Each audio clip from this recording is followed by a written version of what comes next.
morning, everybody. How you doing? Good morning. Good? All right. Army basic training is a task that less than 1% of the population of America will complete. And y'all are about to head there, right? So I would like to teach you a little bit about what's going to happen at basic training to prepare you mentally for it, okay? We also do future soldier training to make sure you guys are prepared physically. But this, I want to tell you, I'm going to break it down into 4 stages of basic. That way you understand kind of what's going on. It's a 9-week event that will prepare soldiers for their careers in the Army. And it can be a terrifying concept to someone who doesn't know what it is. There's a lot of movies out there that build a lot of stereotypes about basic training, and I want to kind of dispel some of those. And the public perception can also kind of shape your guys' opinion of what it might be. You might have heard stories from your friends, family, who haven't even gone. They just heard from someone who knew someone who knew someone.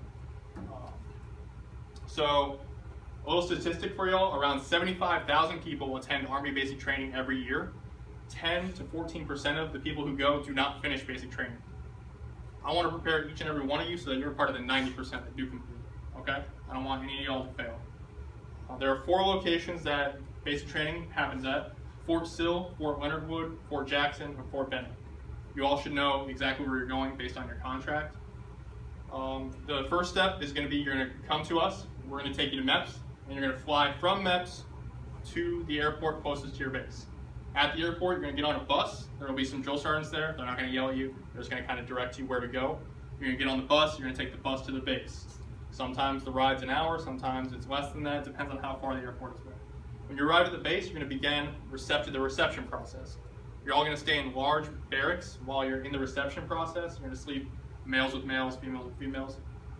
You're going to receive haircuts. You're going to receive your shots, your physical exam, your uniforms, and any other equipment you're going to need for basic training.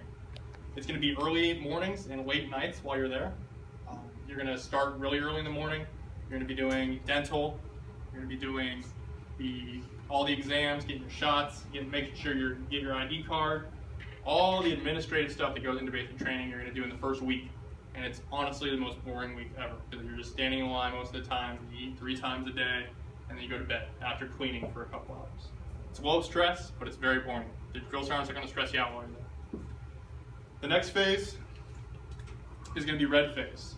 Red phase is when you actually start basic training. You get picked up by your drill sergeants. They take you on a bus to where you're going to train and live, stay, eat for the next 9 weeks. Day 0 is called the shark attack. The drill sergeants are going to come at you and stress you out and try and break you. They want to make sure that you can survive anything, any stress level at all.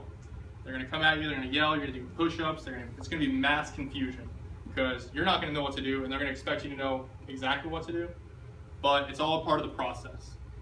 That night you're going to be assigned roster numbers. You're going to be given a number that corresponds with your equipment, your weapon, and where you fall into your platoon. You're going to be split into 4 platoons. And after that, you're going to receive counselings on your expectations for basic training. They're going to tell you what they expect you to do over the next 9 weeks. You're going to pass the weapons qual, the PT test, and all that stuff. I'm going to get into that a little later. During red phase, it's about 3 weeks, since it's broken down into 3 phases. Red phase is about 3 weeks. You're going to go over classes covering Army history and values, the Soldier's Creed, which we've taught you all, and you all should memorize right now. You're going to take a diagnostic Army physical fitness test, which some of you have done the 1-1-1 here. It's 1 minute of push-ups, 1 minute of sit-ups, and 1 mile run. And that'll kind of determine what ability group you're going to be in for runs, and it'll help them put you into a certain ability group for training. That way you don't hurt yourself going too fast. You're also going to learn how to conduct Army PRT. That's a big part of it. You guys don't know how to do Army PT, right? So during red phase, you're going to start learning. You're also going to do confidence and teamwork. You're going to do the rappelling tower and 1 obstacle course. It's very high stress and very busy at all times. It's meant to break you down and build you up. A quote from the show MASH, some of you might have seen, from Major Frank Burns, is, "Without discipline, the Army would just be a bunch of guys wearing the same uniform." That's the purpose of basic training. We're not just going to give you a uniform and make you look great. We need to teach you to be disciplined and act like a soldier. Kind of understand that? All right. The next phase is going to be white phase. White phase is focused entirely on rifle marksmanship. You're going to learn everything about the Army's weapon of choice, the M4 carbine. Loading, unloading, cleaning, maintaining, and how to use it, how to shoot it. A specific example is you're going to qualify with the M4 carbine, and you must shoot 26 out of 40 targets on the range. you're gonna be at the range for 2 weeks straight, because white phase is another 3 weeks. You're gonna be just focusing on the M4, learning how to shoot it, and making sure you qualify. You're gonna do tactical foot marches, which are long walks with a weight on your back and a rucksack. You're gonna do more confidence building obstacle courses. It's gonna be team and individual obstacle courses. There's gonna be confidence ladders that are really tall you have to climb, and all sorts of other obstacles.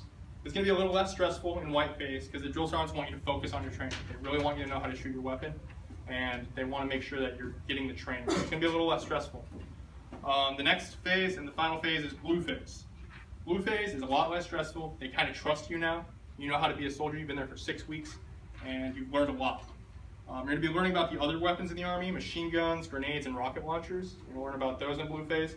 You're also going to do a tactical field exercise, which is where you're out in the field for 3 to 5 days. You're sleeping outside, and you're using all the skills you've learned in red and white phase in a training environment. So you're going to put, sleeping outdoors, how to use your weapon. You're going to do laser weapons, kind of like laser tag, to show you how to do this kind of stuff in a field environment, operating as you. You're going to do your final tactical march, which will be about 10K, and when you do 10 to 15K, depending on where you are. When you do that, that's your final exam. After that, all you have left is the Army PT test. You have to do 2 minutes of sit-ups, 2 minutes of push-ups, and a 2-mile run. You have to score a minimum of 50 in each event. After that, is graduation. You've been there for 9 long weeks. You finally get to see your families again. Your families can fly to graduation. The Army's not going to pay for that. They're going to have to pay for it themselves. They can meet you there. You'll know exactly when it is. You'll be able to tell them via phone calls or mail. You'll get a phone call a couple weeks prior to let them know when it is so they can get tickets. Your families are invited. There's going to be a ton of rehearsals prior to it. And when you, after this, you're going to reunite with your families, finally see them again after 9 weeks. Then you're going to go to your advanced individual training. So, in conclusion, I've explained the 4 phases of basic training so that you can better understand the process.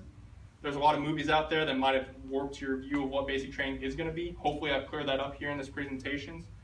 And basic training is going to be a challenging 9 weeks, but I want you all to be prepared so that you're going to be a part of the 90% that's going to pass, okay? Less than 1% of America, the American population, will ever complete basic training. And you're shortly going to be one of those people.